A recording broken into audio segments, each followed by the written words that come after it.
Hi, this is Tisch Aitken, and it's August 18th, 2023. We just had the new moon in Leo and the Venus Starpoint, and it's very strong energy around love, creativity, beauty, and value. Venus retrogrades in the sign of Leo once every 8 years. When initially retrograded on July 22nd, it retrograded at the royal fixed star known as Regulus. That is the kingmaker and the queenmaker. It also happens to be the heart of the lion. And we had a supermoon on August 1st. It was a very heavy one. And my friend here next to me has not been doing so well, Billy, since this supermoon. And hopefully he's reviving a little bit. I am looking in the heart of the lion with my guy. He's 17 and he's beautiful.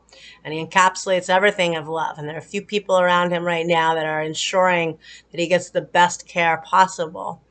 But I have to do what Billy wants, right? Whatever he tells me, and that's going to be his journey. Now, with all of this, for all of you, what do you want to magnetize into your life? What do you love? Venus met up with the sun and the moon on August 13th at 20 degrees of Leo. That's a new 8-year cycle of what you want to initiate into your life. That is when Venus is between the earth and the sun. And it was retrograde. It's an inferior conjunction. It's searching within of what you want to magnetize.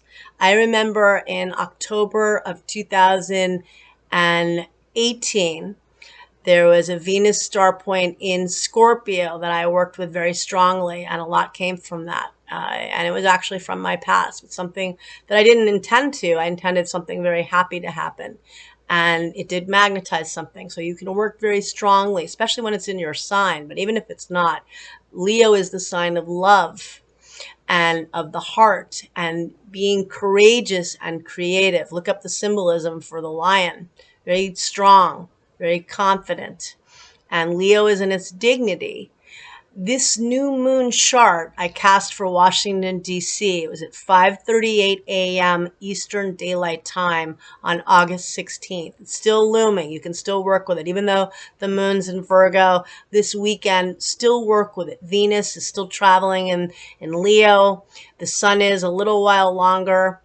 It's a very reflective time because Mercury entered its shadow on August 4th, which means it reached the degree it will station direct on September 15th, in the middle of September. Mercury will retrograde on August 23rd, and then it stations direct in the middle of September. So we're already feeling that energy of the past, whether it's returning to something, whether it's hearing from people from your past. Venus is a bigger deal. We deal with Mercury retrograde basically 4 times a year for about 3 weeks. So you have to work with it. But Venus only retrogrades once every 18 months. And just like the nodes of fate take a year and a half to transit, Venus only retrogrades once every year and a half. The nodes of fate change signs 5 days before Venus retrograded. There's a very karmic component.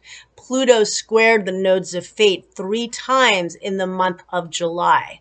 That is a very strong energy of making critical decisions, departures, initiating a new expedition, figuratively and literally, and where you want to go. And with Pluto, eliminating things that are no longer working. I know a lot of people that had job situations change very dramatically at the end of July. I got some big news from 2 people I care about very much last week. And I know some people that have to move. So this is a big time of moving ahead. In some cases, challenging stories, definitely. I know 2 people that started something new in a very good way work-wise in the last couple of weeks. But bear in mind, if you're trying to start something new, Venus doesn't clear its shadow till early October. So if you're starting your own financial project, if you're in a new relationship, take it slowly. In terms of that, get things lined up, because I wouldn't start something new with money or a relationship that's a big commitment until Venus is direct and it clears its shadow. It's direct as of September 3rd. So Labor Day weekend, around that time, but it's going to leave Leo altogether on October 8th. So it clears its shadow because it retrograded almost the final degree of Leo, which is the royal fixed star Regulus, kingmaker and queenmaker. We all want to go with that story, not in an egotistical way, but in a way of what you want to, where do you want to shine, and where do you want to bring your love and help people too? Because in the new moon chart, there's a grand trine in Earth involving Mars, the planet of action, which is in harmony. It forms it's 120 degrees away from both Pluto and Uranus. So they form a triangle. It's a very lucky flow of energy. But in this case, they also form a kite because Mars opposes Neptune in Pisces. And for me, the Pisces story is key. Saturn will be in Pisces the next couple of years until February 15th of 2026. Neptune is at the final degrees of Pisces, which is the last degree of the Zodiac, 29 degrees of Pisces, which is also a fixed star known as Shiat. And that can be one connected with misery and self-undoing, but it also can be very much useful for the healers within all of us to heal people that feel abandoned, that feel lost, that need help on their journey.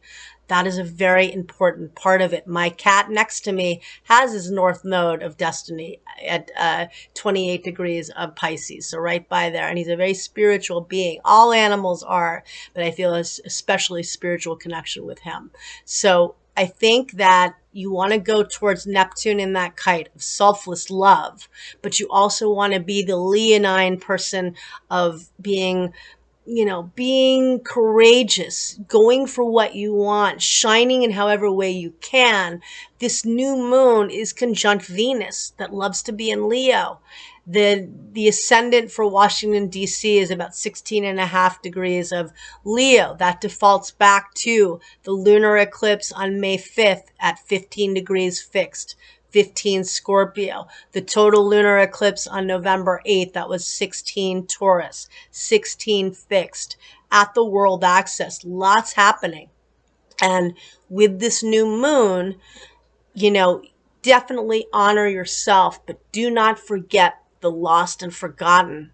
And it's interesting in the news, all these stories about victims coming up, people forgotten, people that can't speak for themselves. Obviously, the Rex Heuermann case, but there are other ones that are happening in other parts of the country. And I find it interesting because finally, victims that cannot speak for themselves get some respect. And we don't want to weaponize victimhood in this time in our own cases. I don't mean in that case at all, but we want to use it as a way to help others. That can be a useful tool, because when you know empirically what it's like to go through difficult times, which I think we all share that perspective at this point, you can be very helpful at helping others. And that's a very good feeling. I wish you all a lot of luck. Please pray for Billy. He may make it a little while longer. He is the heart of the lion.